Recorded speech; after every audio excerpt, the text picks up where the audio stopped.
অনেকদিন আগে একটি জঙ্গলে একটি বুদ্ধিমান শিয়াল বসবাস করত এবং সেই জঙ্গলে একটি দুষ্ট বাঘ বসবাস করত।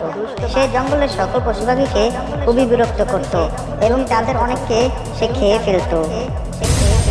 তাই জঙ্গলের সবাই বাঘের কাছ থেকে লুকিয়ে থাকত এবং বাঘ তাকে মনে করত সেই জঙ্গলের ভিতরে সবচেয়ে শক্তিশালী। এই জঙ্গলে আমার থেকে শক্তিশালী কেউ আছে নাকি? এমনইভাবে কিছুদিন কেটে যায়। হঠাৎ একদিন জঙ্গলে কিছু মানুষ এলো। তারা জঙ্গল থেকে প্রচুর পরিমাণে গাছপালা কেটে নিচ্ছিল, যেটা নিয়ে জঙ্গলের সবাই খুবই চিন্তিত ছিল। শোনো বন্ধুরা, এভাবে প্রত্যেকদিন জঙ্গল থেকে এভাবে গাছপালা কেটে ফেললে তো আমাদের খাবারের খুবই অসুবিধা হয়ে যাবে। হ্যাঁ, এটা তুমি ঠিকই বলেছো ভাই। চলো আমরা শিয়ালের কাছে যাই, দেখি সে আমাদেরকে কিছু বুদ্ধি দিতে পারে কিনা। হ্যাঁ, এটা তুমি ঠিকই বলেছো। আচ্ছা চলো আমরা সবাই শিয়ালের কাছে যাই। এবং তারা সবাই শিয়ালের কাছে যায় এবং শিয়ালকে সবকিছু খুলে বলে। শিয়াল সবকিছু শুনে বলতে লাগলো, শোনো বন্ধুরা, এই বিপদের দিনে আমাদের সবাইকে এক হতে হবে। আমার কথা হচ্ছে, বাঘকে দেখলে আমাদের জঙ্গল থেকে ওই মানুষগুলো ভয়েই পালিয়ে যাবে। চলো আমরা বাঘের কাছে যাই। তারপর তারা সবাই মিলে বাঘের কাছে যায়। এ কি আজকে এতগুলো খাবার একসঙ্গে আমার কাছে আসতেছে? এই যে বাঘ মামা, শোনো, আমাদের জঙ্গলে কিছু দুষ্ট লোক এসেছে। ওরা আমাদের জঙ্গল থেকে প্রচুর পরিমাণে গাছপালা কেটে নিচ্ছে, যার ফলে আমাদের খাবারের সমস্যা হচ্ছে। তোদের সমস্যা হচ্ছে তাতে আমার কি? আমার তো তোদের মধ্যে থেকে একটাকে হলেই হবে, আমার পেট ভরে যাবে।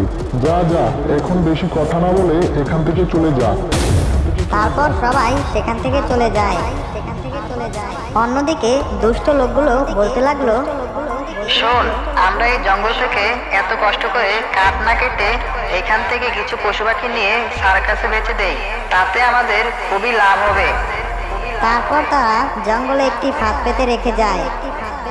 তার কিছুক্ষণ পর বাঘ সেই রাস্তা দিয়ে যায় এবং সে সেই ফাঁদে আটকা পড়ে যায় এবং সেখানে সেই লোকগুলো এসে বলতে লাগলো, একি আমাদের ফাঁদে একটি বাঘ আটকেছে, এটাকে তো অনেক মূল্যে বেচা যাবে। এই সবকিছু একটি ছাগল দেখতে পায় এবং সে গিয়ে জঙ্গলের সকল পশু পাখিকে বলে দেয় এবং তারা বুদ্ধি করে একটি পুলিশের গাড়ির সাউন্ড বাজায়।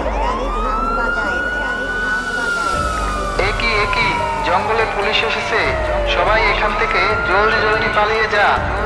তারপর সবাই সেখান থেকে পালিয়ে যায় এবং জঙ্গলের পশু পাখিরা এসে বাঘটিকে জাল থেকে ছাড়িয়ে দেয়।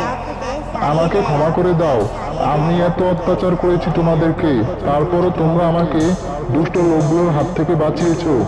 তারপর সবাই তাকে ক্ষমা করে দেয় এবং পরদিন যখন দুষ্ট লোকগুলো জঙ্গলে আসে তখন বাঘটি তাদেরকে মেরে ফেলে।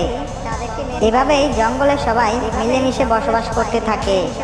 বন্ধুরা, এরকম মজার কার্টুন ভিডিও পেতে আমাদের চ্যানেলটিকে সাবস্ক্রাইব করে রেখো।